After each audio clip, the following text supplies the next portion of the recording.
안녕하세요. 저는 경기도에 살고 4살 된 딸을 혼자 키우고 있는 30대 싱글맘입니다. 혼자 아이를 키운다는 것은 정말 어려운 일 같아요. 아이를 데리고 이혼을 결심했을 때 절대 쉽지 않으리라 생각은 했지만 이 정도로 힘들 거라고는 감히 예상을 못했거든요. 그나마 제가 집에서 프리랜서로 적지 않은 돈을 벌고 있고 친정에서 살며 육아 도움을 받을 수 있어서 이렇게 살고 있지, 아니었으면 아마 진작에 저는 다른 세상 사람이 되었을지도 모르겠네요. 그래도 이젠 어느 정도 안정이 되어 예쁜 우리 딸과 친정 부모님과 함께 즐기며 잘 살아나가고 있네요. 저는 자존심이 정말 강하고 어떤 일에서든지 완벽해야 하는 성격을 가지고 있어요. 결혼 생활도 마찬가지였죠. 다른 누구보다 결혼을 잘해야 했고 완벽한 아내와 엄마가 되어야만 했어요. 하지만 제 삶은 제가 계획한 대로 흘러가지 않았고 결국 이혼을 하게 되었죠. 이혼하고 나서 주변에 이 사실을 알려야 하는데 입이 떨어지지 않더라고요.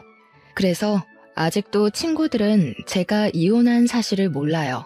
사실 이곳에 처음으로 이혼한 사실을 밝히는 것이랍니다. 솔직히 이혼하고 혼자 아이를 키우는 이야기가 듣기 좋게 들릴 분은 아무도 없겠지만 그래도 저의 살아온 이야기를 듣고 누군가는 여기서 살아갈 힘을 얻게 될 수도 있지 않을까 하는 생각에 큰 용기를 내어 사연을 보내요. 저는 앞서 말한 바와 같이 공부도 꽤 잘했고 좋은 대학 건축공학과를 나와 아주 좋은 회사에 입사했어요. 처음 입사한 회사였음에도 어린 친구가 일도 잘하고 성격도 좋다고 인정받으며 입사 동기보다 더 빠른 진급을 할 수가 있었죠. 이렇게 승승장구의 인생을 달리고 있는데 어느 날 모르는 번호로 문자가 왔어요. 혹시 이정희 씨 핸드폰 맞냐고요. 그래서 제가 이정희 맞는데 누구시냐고 했더니 제가 초등학교 때 정말 많이 좋아했던 남자 동창 김동근이었어요. 동근이와 저는 인생에서 가장 순수했던 초등학교 시절. 서로 너무 좋아했어요. 우리는 항상 아침마다 만나 손을 꼭 잡고 등교를 했어요. 그 모습을 본 친구들이 다들 놀렸지만 그래도 꿋꿋이 손을 잡고 초등학교 6학년까지 같이 등하교했어요. 학교가 마치면 서로의 집에 놀러가 부모님께 인사를 드리고 같이 놀고 책도 읽고 간식도 먹으며 시간을 보냈죠. 전교생이 다 알고 선생님들도 다 알 정도로 유명한 커플이었지만 졸업 후 다른 중학교로 가며 자연스럽게 연락이 끊겼어요. 이랬던 친구에게 연락이 오니 너무 반가웠어요. 그래서 퇴근 후 바로 동근이에게 전화를 걸었죠. 동근이도 마침 우리 회사 근처에 다니고 있었고 그렇게 우리는 몇 번 만나 연애를 시작하고 결혼까지 했어요.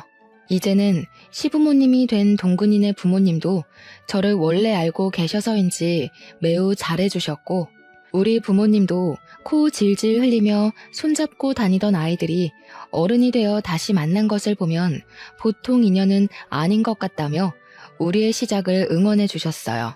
이렇게 우리는 모두의 축복 속에 아무 문제 없이 결혼하게 되었어요. 결혼 후 바로 저는 임신을 했어요. 임신한 후에도 꼼꼼하고 완벽을 추구했기에 회사에서도 여전히 인정받으며 일을 했고 집에서도 청소며 빨래며 음식이며 완벽하게 집안을 꾸려나갔어요. 시부모님께 일주일에 2번씩 안부 전화도 꼬박꼬박 드리고 생신 때는 제가 직접 장을 보고 생신상을 차리기도 했죠. 매일 아침 6시에 기상을 하고 8시면 집에서 나와 회사로 출근을 하고 7시에 퇴근해서 집에 오면 집안일하며 하루를 마무리했어요. 남편도 저를 틈틈이 도와주려고 했지만 남편 회사는 항상 일이 너무 많았어요. 그래서 야근하고 오면 매일 밤 10시나 11시였고 주말에도 걸핏하면 출근이라 집안일을 할 수가 없었어요. 그래도 저에게 너무 잘해주었어요. 그래서 남편이 집안일을 하나도 못해도 거기에 대해서 불만은 전혀 없었어요. 우리 둘이 합치면 돈도 적지 않게 벌고 집안에서도 회사에서도 정말 완벽에 가까운 생활에 행복함을 느끼며 살고 있었죠. 뱃속의 아기도 저의 행복함을 아는지 주스에 맞게 건강히 잘 크고 있었고 임신 9개월 차에 들어서며 1년의 육아휴직에 들어갔어요. 육아휴직 첫날 아침, 평소처럼 아침 일찍 눈이 떠졌어요. 남편은 출근하고 저는 집에서 그동안 회사 다니느라 바빠서 꾸미지 못했던 아기의 방을 정리하려는데 갑자기 진통이 오기 시작하더라고요. 가진통이라고 하기에는 너무 아팠고 주기도 제법 일정했어요. 뭔가 느낌이 이상해서 택시를 불러 병원을 향했어요. 병원에서는 출산이 시작되었으니 얼른 보호자에게 연락하라고 하더라고요. 저는 남편과 부모님 그리고 시댁에 연락을 했어요. 남편은 저의 연락에 바로 오고 시어머니도 바로 오셨어요. 그리고 부모님은 일이 있어서 지방에 내려가셨다고 빨라야 오늘 밤늦게 갈 수 있다고 하시더라고요. 저는 남편도 있고 시어머니도 있으니 걱정하지 말고 일 보고 천천히 오라고 말씀드렸어요. 본격적인 진통이 시작되면서 양수가 터졌어요. 그런데 아기가 위에서 내려오지 않는다고 하더라고요. 게다가 진통의 주기는 점점 짧고 심해졌어요. 태어나서 처음 느낀 뭐라 말로 표현할 수조차 없는 진통에 정말 이러다 죽겠다 싶었어요. 양수도 터진 데다가 오랜 진통으로 지칠 대로 지쳐서 이제는 힘을 줄 수도 없는 상황이 되었죠. 의사 선생님은 이대로면 산모와 아기 모두가 위험할 수 있다고 판단되어 수술을 해야겠다고 하셨어요. 뭐, 수술한다고요? 안 돼요. 조금 더 자연분만으로 해봐요. 양수도 터졌다면서요. 조금만 더 시도해주세요, 선생님. 어머님, 지금 이대로 가면 아기도 위험하고 산모도 위험합니다. 지금 바로 수술해야 해요. 아유, 선생님, 수술하면 아기가 멍청해지고 허약하대요. 안 그래도 우리 집 첫 손주가 딸이라서 심란한데 그 딸마저 멍청하고 허약하면 어째요? 의사 선생님이 책임질 거예요? 아니, 세상에 제왕절개로 태어나는 사람이 50%가 넘는데 그럼 세상의 절반은 다 멍청하고 허약하답니까? 어디서 듣고 오셨는지 모르겠지만 의학적으로 전혀 근거 없는 이야기예요. 지금 당장 산모 수술해야 한다고요. 나 젊을 때는 밤새 진통해도 수술 없이 애들 잘만 낳았는데 왜 안 된다는 거예요? 그래서 출산하다가 돌아가시는 분도 많았죠. 지금 이런 말할 시간 없고요. 저는 환자분이 무사히 출산을 하게끔 도와야 하는 의사이기에 수술할 겁니다. 그리 아세요. 결국 의사 선생님 말씀대로 저는 수술실로 들어갔어요.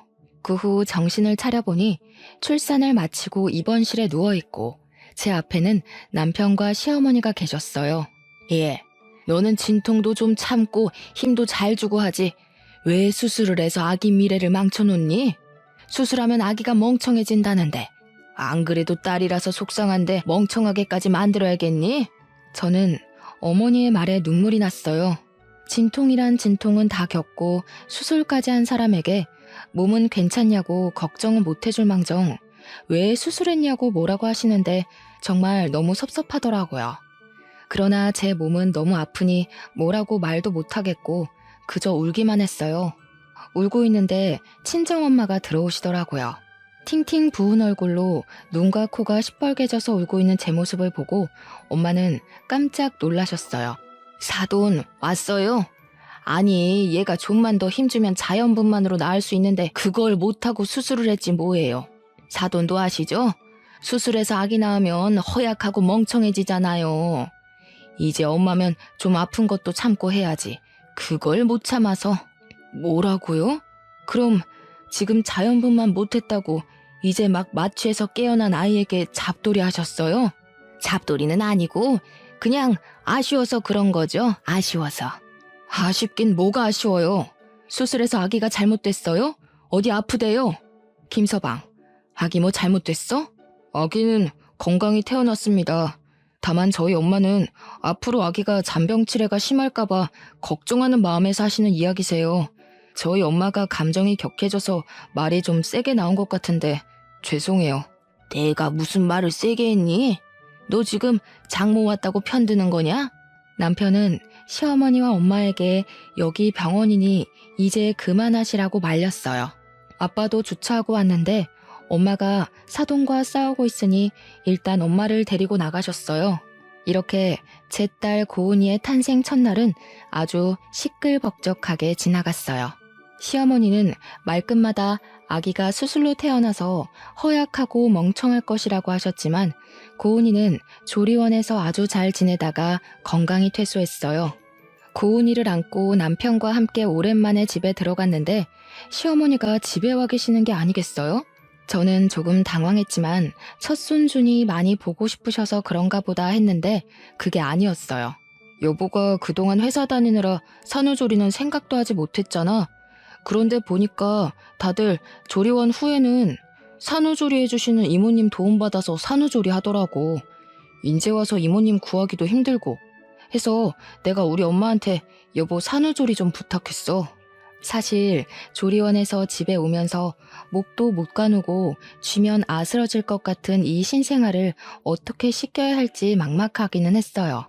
아주 조금은 시어머니가 일하고 계시지 않으니 집에서 조금 도와주셨으면 좋겠다는 생각도 하긴 했고요. 근데 막상 정말 집에 시어머니가 계시니 조금 당황스럽더라고요. 그래도 남편이 저를 생각해서 이렇게 했다는 것이 고마웠어요. 그날 밤 저는 수유를 해야 하니 거실에서 자고 남편은 다음날 출근해야 하니 큰 방에, 어머니는 작은 방에서 주무셨어요. 고은이가 새벽에 배고프다고 울길래 모유를 먹이려는데 잘 되지가 않더라고요. 분명히 조리원에서 퇴소하고 집에 와서는 잘 먹었는데 밤이 되니 먹이도 않고 잘 물지도 못했어요. 고은이는 짜증이 났는지 더 크게 울고 그 울음소리에 어머니가 작은 방에서 주무시다가 나오셔서 무슨 일이냐고 물어보셨어요. 고은이가 우유를 먹지 못하네요. 배고파서 우는 것 같은데 일단 조리원에서 받은 비상용 분유라도 먹여야겠어요. 저 잠깐 분유 좀 타고 있을게요. 고은이 좀 안아주세요. 뭐? 아기 분유를 먹인다고? 사람이 사람 젖을 먹어야지 소젖을 어떻게 먹이니? 그래도 아기가 뭐 다른 거 대체해서 먹을 수 있는 것도 아니고 배고파서 이렇게 우는데 어떻게 해요? 아기한테 소젖 먹이면 애 성격 다 버린다. 안 그래도 수술해서 애는 멍청하고 허약할 텐데 너는 애한테 소젖 먹여서 성격도 드세네로 키우고 싶어? 시어머니는 우리 아들 내일 출근해야 해서 푹 자야 하는데 딸이라는 애가 아빠한테 도움이 안 된다며 우는 고은이를 빼앗듯이 안으셨어요. 그리고 고은이를 달래보려고 하셨지만 고은이는 역시 울기만 했죠.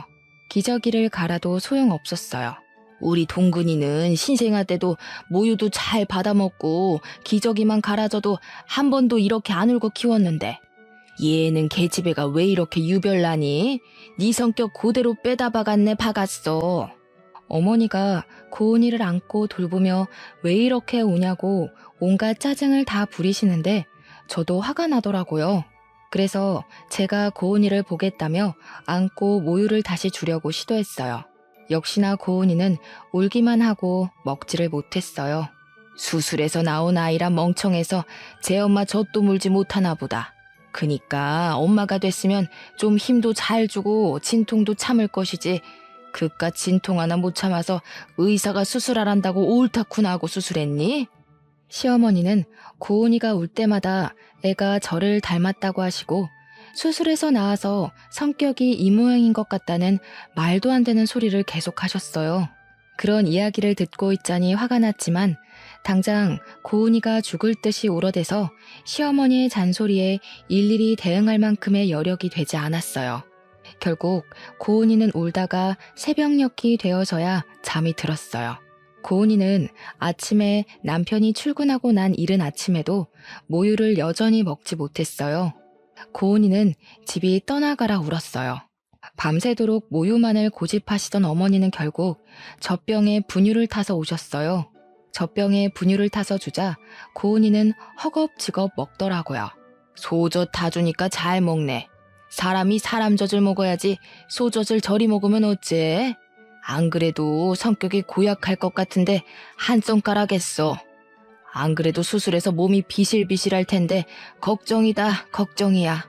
어머니는 고은이가 부녀먹는 모습을 보며 매우 못마땅해 하셨어요. 화가 났지만 전날 밤부터 지금까지 고은이의 울음소리에 저도 지칠 대로 지쳐서 뭐라고 대꾸할 힘도 없더라고요. 그래서 그냥 또 그러려니 하고 넘겼어요. 고은이가 분유를 다 먹고 잠이 들고 저도 아침을 좀 먹으려는데 어머니가 미역국을 한 솥 끓여 놓으셨더라고요. 어머니는 고은이도 이제 잠잠해졌으니 같이 아침 먹자고 상을 차려주셨어요. 밥상에 수저와 밥을 놓으셔서 도와드리려고 하니 저보고 너는 앉아있으라고 하시더라고요. 저는 앉아있으면서 시어머니의 밥상을 받을 며느리가 이 대한민국에 몇이나 될까 생각했어요. 사실 고은이 낳기 전을 돌아보면 어머니는 저에게 너무 잘해주셨거든요. 제가 임신했을 때 먹고 싶은 음식이 있다고 하면 바로 만들어주시고 시댁에서도 설거지 한 번을 시키지 않으셨어요. 이렇게 좋으신 분인데 지금은 산후조리해 주시느라 어머니도 피곤하셔서 말이 다소 거칠게 나오는 것뿐이지 제가 싫거나 한 건 아닐 것으로 생각했어요.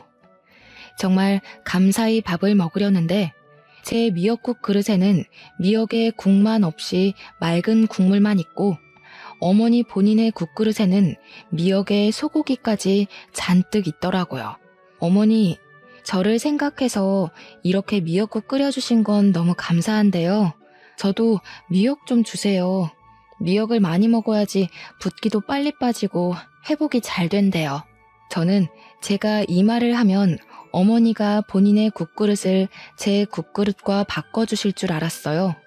그런데 어머니는 미역이 하나도 없다며 점심때 준다는 말씀만 하시고는 혼자 미역과 소고기를 다 드셨어요. 저는 기분이 확 상해서 밥 먹기 싫었지만 먹는 것 가지고 뭐라고 하는 것도 좀 그래서 그냥 꾸역꾸역 먹었네요. 아침 이후 점심, 저녁 식사에 모두 제 국그릇엔 소고기는커녕 미역도 없었어요. 그뿐만 아니라 고은이가 울 때마다 어머니는 내가 수술로 아기를 낳아서 애가 이 모양이라고 하시며 한 번은 안아주시지 않았어요. 오히려 어머니는 작은 방 문을 걸어 잠그시고 낮잠을 주무시거나 핸드폰으로 영상을 시청하셨죠. 저는 그 시간 동안 우는 고은이를 돌보느라 제대로 쉬지도 못했네요. 고은이가 울다가 잠이 들고 어머니도 낮잠을 주무실 때 물 좀 먹으려고 냉장고를 열었는데 남편이 좋아하는 매운 반찬이 가득하더라고요. 솔직히 모유 수유를 생각보다 일찍 끝내서 저도 먹을 수 있었지만 만약에 지금 모유 수유 중이었다면 이 집에서 제가 먹을 수 있는 것이라곤 미역과 소고기 하나 없는 미역국뿐이었어요. 냉동실을 보니 저는 항상 비상용으로 국을 얼릴 때도 전자레인지 사용이 가능한 용기에 소분해서 얼렸는데 비닐봉지채로 국이 얼려 있더라고요. 그 밖에 생선, 오징어도 비닐봉지 그대로 얼려 있었어요. 한마디로 냉동실은 난장판이 되어 있었어요. 당장 다 꺼내서 정리하고 싶었지만 고은이가 또 울어서 어쩔 수 없이 그냥 두었네요.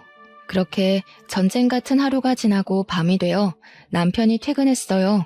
어머니는 남편이 오자마자 오늘 미역국 끓여서 제 밥상 차려주고 고은이도 봐주느라 온몸이 쑤신다고 하셨어요. 어머니의 이야기만 들은 남편은 세상에 이런 어머니가 어딨냐며 우리 엄마한테 효도하라고 하더라고요.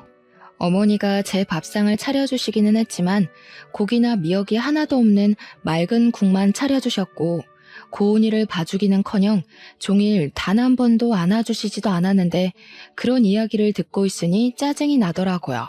어머니는 오늘 종일 작은 방에서 주무시거나 핸드폰만 보고 계셨잖아요.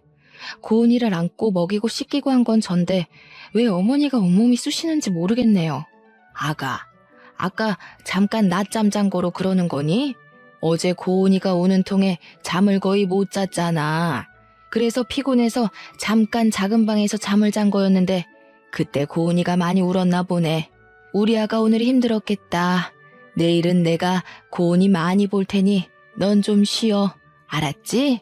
아들 앞이라고 목소리가 싹 바뀌어서 사근사근하게 이야기하시는데 정말 기가 막히더라고요. 저는 소고기나 미역 하나 없는 미역 국물만 먹었다고 이야기하려고 했지만 종일 일하고 온 남편이 너무 피곤해 보여서 더 이야기하지 않았네요. 이렇게 속 터지고 답답한 생활이 일주일째 계속되었어요. 일주일이 지나자 어머니는 언제까지 자신이 밥을 차려줘야 하냐며 제가 알아서 밥 차려 먹으라고 하더라고요.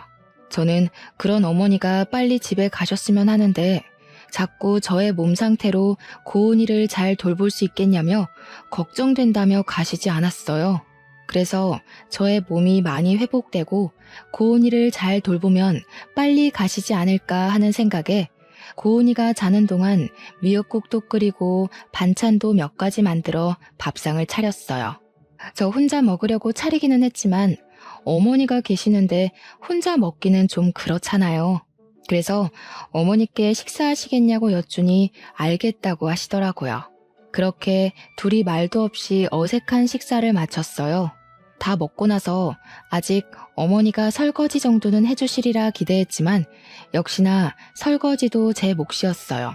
그렇게 저 혼자 반찬하고 아기 보고 어머니 배고프시다니 밥상도 차리고 설거지도 하는데 과연 이것이 저의 산후조리인가 아니면 시어머니의 산후조리인가 싶더라고요.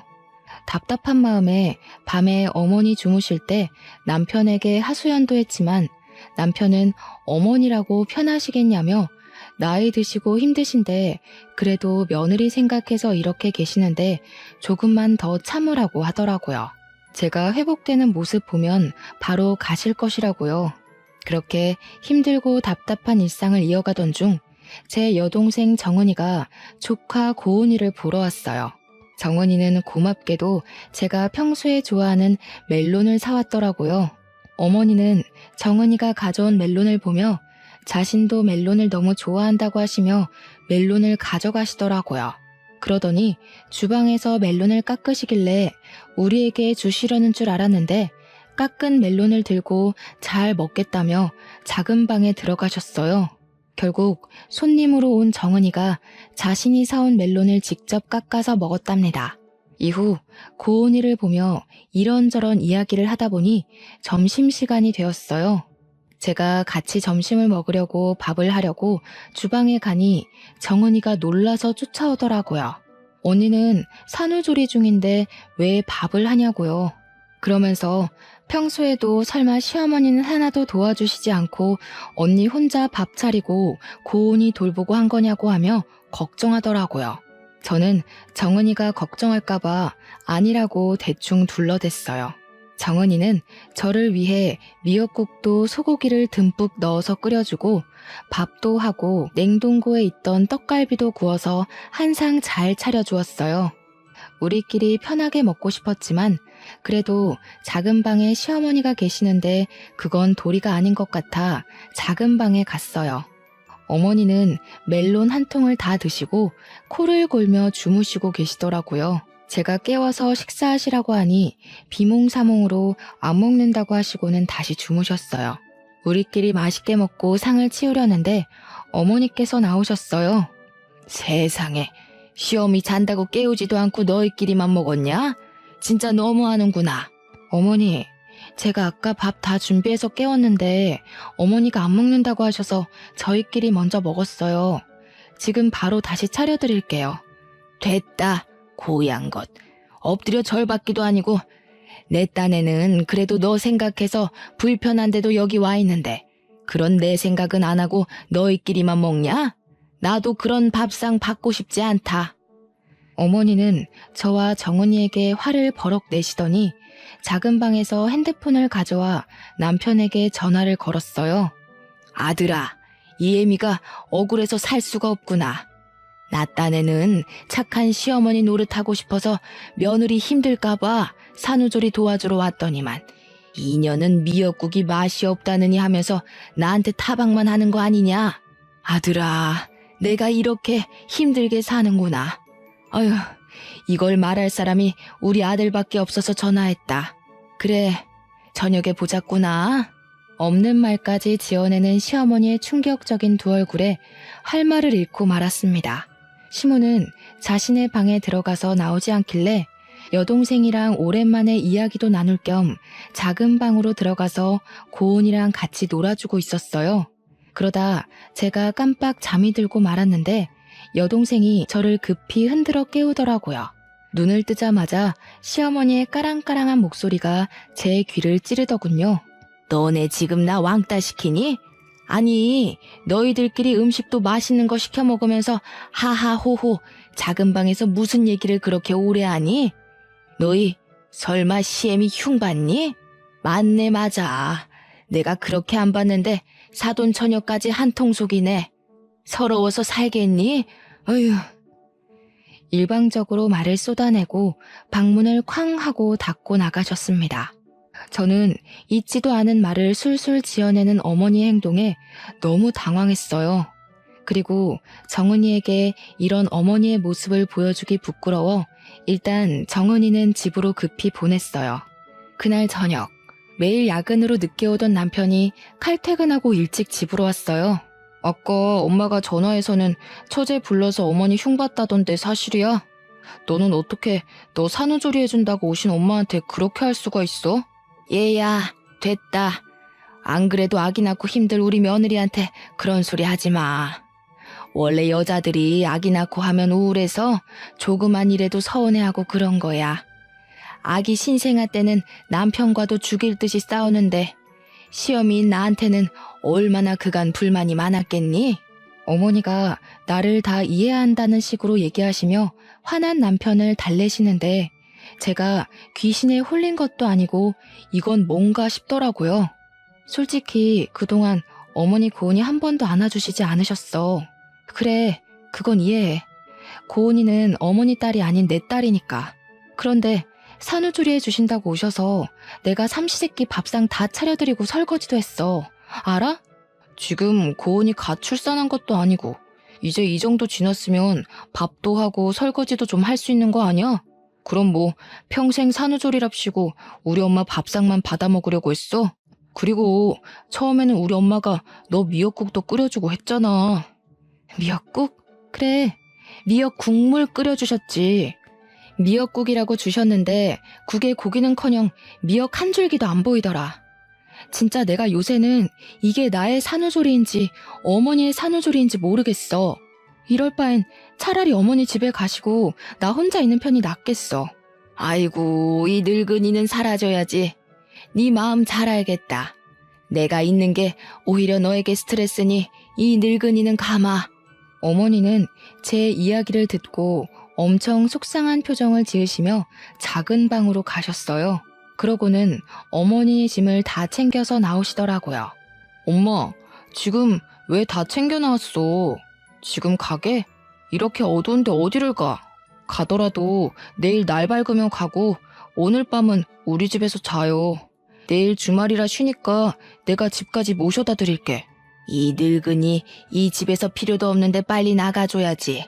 그리고 동근아, 정희한테 너무 뭐라고 하지 마라. 여자가 출산하고 나면 호르몬 변화로 성격 좋은 사람들도 화가 많아지고 작은 일에도 울고 그래. 그러니까 네가 이해해줘. 야, 너는 엄마가 이렇게까지 널 생각하는데 그 앞에서 엄마 꼭 그딴 말을 짓거려야겠냐? 어?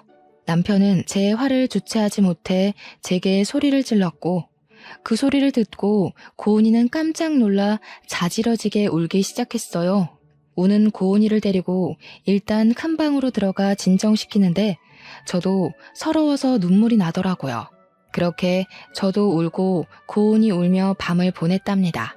다음날 저녁 때 깜짝 놀란 고은이는 새벽 내내 자다 깨서 울었어요. 그 덕에 저도 고은이를 달래다가 새벽녘에 겨우 잠이 들어 늦잠을 잤어요. 큰 방에서 일어나서 나가려는데 어머니와 남편이 거실에서 작은 소리로 이야기를 하더라고요. 내가 아는 사람이 회사 대표인데 자기 비서가 20대 후반인데 재테크를 아주 기막히게 잘해서 모은 재산이 많대. 그냥 정이랑 이혼하고 그 여자나 만나봐. 쇠장가를 가라고? 그럼 정이랑 고은이는 어쩌고. 아들도 아니고 딸인데 그냥 양육권 쟤 줘버려. 어제 보니까 정이 성격이 보통 성격도 아니고 고은이도 수술해서 나아서 보나마나 멍청할 것이고 엄마 닮아 성격도 좋지 않을 거야. 괜히 전현들에게 발목 잡히지 말고 이혼해서 새 출발해. 엄마, 아무리 그래도 그건 아니지. 사람이 어떻게 자기 처자식 버리고 새 출발을 해? 이미 그 회사 대표한테 다 이야기했어. 전 그러면 그냥 가서 밥만 먹고 와. 밥은 먹고 올 수 있잖아. 날짜도 이미 다음 주 저녁으로 잡았어. 밥만 먹어, 밥만. 알겠지? 저는 어머니의 얘기를 듣고 기가 막혔어요. 그런데 여기서 다 들었다고 나가면 분명히 어머니는 시치미를 뚝 떼며 아니라고 할 것이 분명해서 일단 듣고 가만히 있었어요. 방에 있는데 생각할수록 어이가 없어서 정은이한테 카톡으로 제가 들은 이야기를 다 말했어요. 그런데 정은이가 뭔가 자기 이야기 같다고 하는 거예요. 얼마 전에 회사 대표님이 자기에게 좋은 사람이 있다며 소개해준다길래 다음 주에 날짜를 잡았다는 거예요. 생각해보니 정은이도 회사 대표의 비서예요. 그리고 어릴 때부터 금융에 관심이 많아서 주식, 부동산 등에 투자하며 돈을 잘 굴렸고 그래서 지금 가진 돈도 많아요. 저와 정은이는 남편이 소개받을 사람이 바로 제 동생이라는 확신이 들었어요. 이거 어떻게 해야 하나 고민하고 있는데 정은이에게 카톡이 오더라고요. 언니는 형부랑 어떻게 하고 싶냐고요. 솔직히 수술해서 낳은 애라서 멍청하다. 소젖 먹고 커서 성격이 고약하다는 등의 막말하고 산후조리한답시고 오셔서는 저에게 매일 밥상을 요구하시는 모습에 더는 가족으로 살지 못하겠다 생각하고 있었거든요. 게다가 남편은 그 사이에서 중간 역할도 못하고 무조건 지 엄마 편이니 이혼하고 싶다고 솔직히 이야기했죠. 정은이는 그럼 어차피 이혼할 거면 일단 조금 더 참고 살다가 복수라도 시원하게 하고 끝내라고 하더라고요. 일단 소개팅은 무산시키지 않고 진행하기로 했어요. 단 시어머니와 남편이 여동생의 얼굴을 알고 있으니 연기자 준비를 하는 여동생 친구에게 부탁해서 대신 나가달라고 했죠. 그리고 다음 데이트 약속까지 잡고 오라고 부탁했어요. 드디어 소개팅 날. 남편은 제게 야근한다고 하고 여동생의 친구와 소개팅을 했어요. 정은이는 몰래 숨어서 자기 친구와 형부가 소개팅하는 장면을 지켜봤어요. 저는 고은이를 봐야 하니 가지는 못했지만 정은이가 실시간으로 사진을 찍어서 보내줬어요. 맨날 고은이 보느라 집에서 꾸밀 틈이 없는 저만 보다가 늘씬하고 예쁜 20대 여성을 보니 좋은지 표정이 아주 좋아 죽더라고요. 남편이 먼저 여동생의 친구에게 다음 데이트는 언제 할지 물었고 그 주 주말에 둘이 만나기로 약속을 잡았다고 하더라고요. 주말이 되었어요. 남편은 회사 사람들과 낚시하러 간다고 하며 정장을 쫙 빼입더라고요. 그래서 제가 낚시하는데 웬 정장을 입었냐고 물으니 친구가 결혼식을 해서 결혼식 갔다가 회사 사람들과 낚시한다고 하더라고요. 역시 남편은 여동생의 친구를 만났고 남편이 손도 잡고 어깨 동무도 하더라고요. 여동생의 친구가 팔짱을 끼니 해벌쭉하고 웃는데 정말 당장 쫓아가 따지고 싶더라고요. 정은이는 남편이 하는 모든 행동 하나하나를 빼놓지 않고 사진을 찍었어요. 그리고 여동생 친구의 얼굴은 모자이크 처리를 하고 남편 얼굴만 잘 보이게 편집해서 제게 보내줬어요. 월요일 아침 정은이는 남편 회사의 게시판에 개발팀 대리 김동근의 실체라는 제목으로 모든 사진을 올렸어요. 그 내용은 김동근 대리는 아직 돌도 되지 않은 예쁜 딸을 둔 아빠인데 집에 부인과 딸이 있음에도 불구하고 부인이 지겨웠는지 내 친구를 만나고 있다고 썼어요. 순진한 내 친구는 이 사람이 유부남인지도 모르고 몇 번 밥 먹고 데이트했다는데 자신이 만난 남자가 유부남인 것을 알고는 충격에 휩싸였다고 하며 이런 김동근 대리에 대해서 어떻게 생각하시는지 사내 직원들의 의견을 묻는다고 적었어요. 댓글을 보니 누군가가 김동근 대리는 회사에서 평이 아주 좋은 분인데 그럴 리가 없다며 그냥 와이프와 데이트한 것인데 오해하고 쓴 글 아니냐고 하더라고요.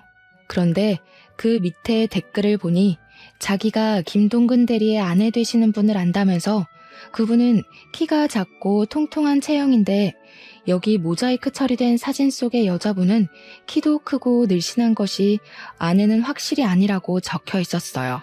그 댓글로 인해 남편은 자기 자식 낳아준 아내를 버리고 새로운 여자를 찾아 나선 천하의 나쁜 놈이 되어버렸어요.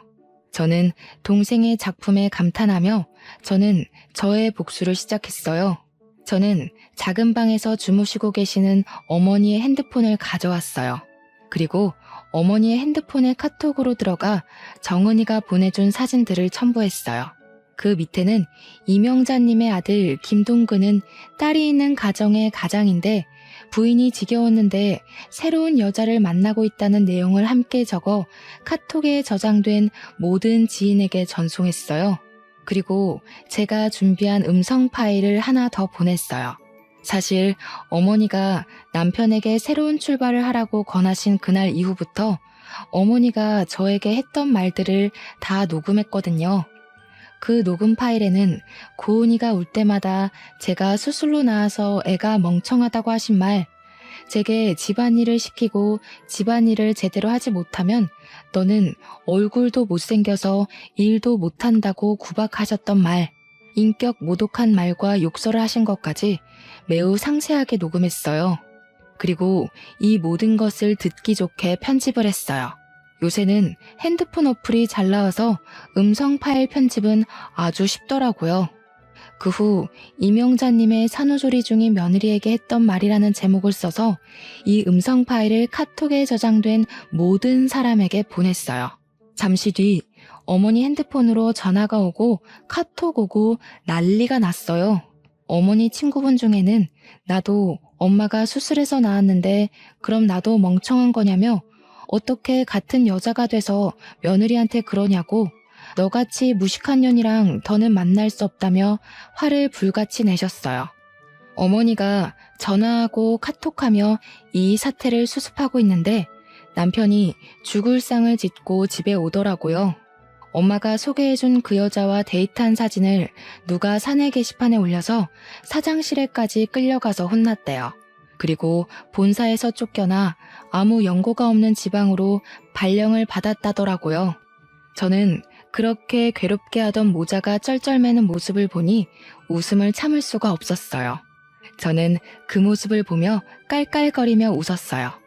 남편과 어머니는 이 심각한 상황에 갑자기 웃고 있는 저를 보며 이해 못하겠다는 표정을 지으시더라고요. 그래서 두 사람에게 사실 이 모든 일을 저와 제 동생이 계획했다고 말했어요. 그럼 너랑 처제가 이 모든 걸 다 계획한 거라고? 왜? 도대체 왜? 아무리 그래도 그렇지 어떻게 네가 남편과 시어미한테 이럴 수가 있냐? 네가 그러고도 사람이냐? 그러니까 저한테 적당히 하셨어야죠.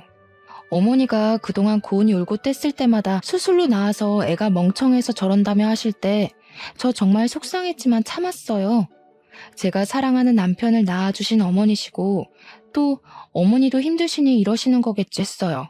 근데 왜? 우리끼리의 문제를 왜 밖에 퍼뜨려서 이렇게 쪽팔리게 만드냐고 왜? 그런데 어머니가 남편에게 새살림 차리라고 하시는데 정말 그때는 못 참겠더라고요. 아니, 그 와중에 제가 더는 참을 이유가 없죠. 이미 두 사람은 저와 고은이를 버리고 다른 살림을 차릴 계획을 세우는데 제가 왜요?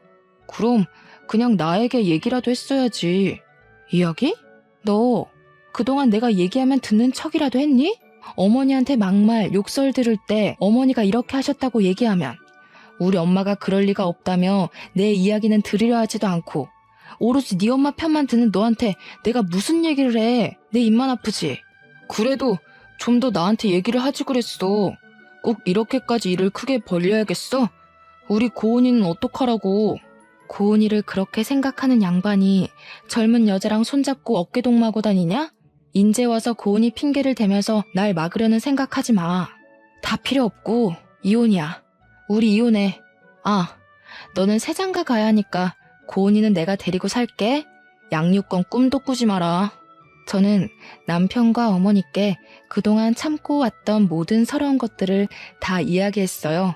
그리고 저와 고은이의 짐을 챙기고 고은이를 안고 집에서 나왔어요.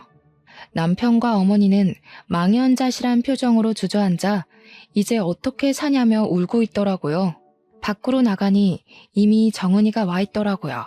정은이의 도움으로 짐을 싣고 차에 타 친정으로 갔어요. 엄마는 정은이에게 들어 대충 제 상황을 알고 계셨어요. 그러면서 그런 집구석에서 참고 있는 건 멍청이 같은 짓이라고 하시며 그동안 고생했다고 저를 꼭 안아주셨어요. 엄마에게 행복하게 잘 사는 모습 보여드리고 싶었는데 그러지 못하고 이혼이라는 큰 부류를 저지르고 왔는데도 뭐라고 하지 않으셨어요.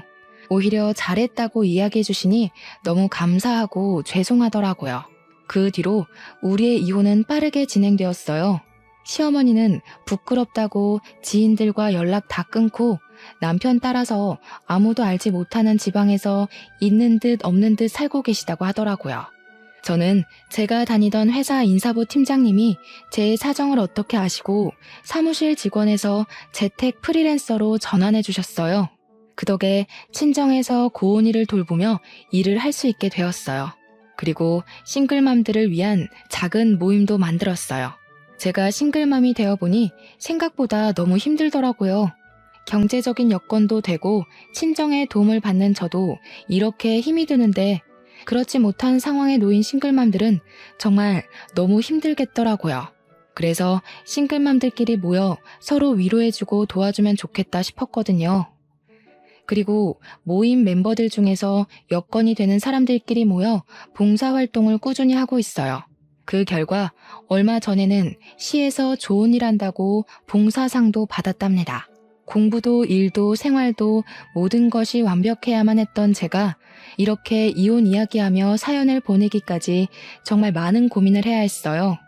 글을 써놓고 보낼지 말지 오랜 시간 생각하다가 이혼한 저 자신을 자체로 인정하고 받아들이기 위해 큰 결심을 하고 드디어 이렇게 사연을 보내네요. 그동안 꽁꽁 숨겨왔던 저의 비밀 이야기를 털어놓고 나니 속이 다 후련하고 시원하네요.